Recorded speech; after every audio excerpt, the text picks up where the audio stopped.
தொகுதியில் விஜய் ராஜினாமா செய்திருக்கிறார். அதற்கான அதிகாரப்பூர்வ அறிவிப்பு என்பது தற்போது வெளியாகியிருக்கிறது. குறிப்பாக தமிழ்நாடு முதலமைச்சர் விஜய் பதவி ஏற்பதற்கு முன்னதாகவே திருச்சி கிழக்கு தொகுதி சட்டமன்ற உறுப்பினர் பதவியை ராஜினாமா செய்ததற்கான கடிதத்தை தலைமைச் செயலகத்தில் செங்கோட்டையன் மற்றும் வெங்கட்ராமன் ஆகியோர் சட்டப்பேரவை முதன்மை செயலாளரை சந்தித்து வழங்கியிருக்கிறார்கள். குறிப்பாக தமிழ்நாடு முதலமைச்சராக இருக்கக்கூடிய ஜோசப் விஜயை பொறுத்தவரையில் சட்டமன்ற பொதுத் தேர்தலில் பெரம்பூர் மற்றும் திருச்சி கிழக்கு தொகுதிகளுமே போட்டியிட்டு வெற்றி பெற்றார். இந்த நிலையில்தான் திருச்சி தொகுதியை ராஜினாமா செய்ய இருப்பதாக தகவல் என்பது வெளியாகியது. அந்த வகையில்தான் முதலமைச்சராக பொறுப்பேற்பதற்கு முன்னதாக ஏதேனும் ஒரு தொகுதியை ராஜினாமா செய்துவிட்டுதான் முதலமைச்சராக பொறுப்பேற்க முடியும். அந்த வகையில்தான் திருச்சி கிழக்கு தொகுதியில் சட்டமன்ற உறுப்பினர் பதவியை விஜய் ராஜினாமா செய்திருக்கிறார். அதற்கான அதிகாரப்பூர்வ புகைப்படம் என்பது தற்போது வெளியாகியிருக்கிறது. குறிப்பாக தற்போதைய அமைச்சர்களாக இருக்கக்கூடிய செங்கோட்டையன் மற்றும் வெங்கடராமன் ஆகியோர் சட்டப்பேரவை செயலாளரை நேரில் சந்தித்து அந்த ராஜினாமா கடிதத்தை வழங்கியிருக்கிறார்கள். அந்த வகையில்தான் 2 தொகுதிகளில் முதலமைச்சராக இருக்கக்கூடிய விஜய் போட்டியிட்டு வெற்றி பெற்ற நிலையில் திருச்சி கிழக்கு தொகுதியை தற்போது ராஜினாமா செய்துள்ளது குறிப்பிடத்தக்கது.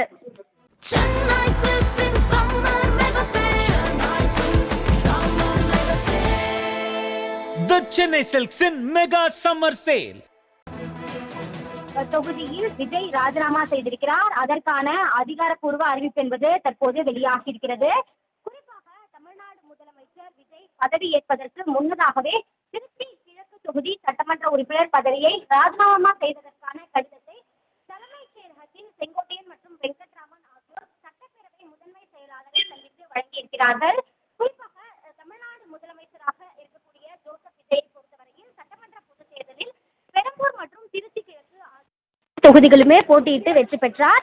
இந்த நிலையில்தான் திருச்சி தொகுதியை ராஜினாமா செய்ய இருப்பதாக தகவல் என்பது வெளியாகியது.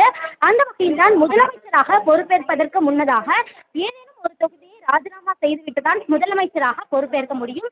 அந்த வகையில்தான் திருச்சி கிழக்கு தொகுதியில் சட்டமன்ற உறுப்பினர் பதவியை விஜய் ராஜினாமா செய்திருக்கிறார். அதற்கான அதிகாரப்பூர்வ புகைப்படம் என்பது தற்போது வெளியாகியிருக்கிறது.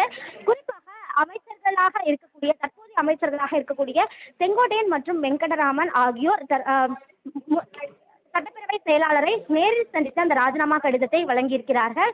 அந்த வகையில்தான் 2 தொகுதிகளில் முதலமைச்சராக இருக்கக்கூடிய விஜய் போட்டியிட்டு வெற்றி பெற்ற நிலையில் திருச்சி கிழக்கு தொகுதியை தற்போது ராஜினாமா செய்துள்ளது குறிப்பிடத்தக்கது.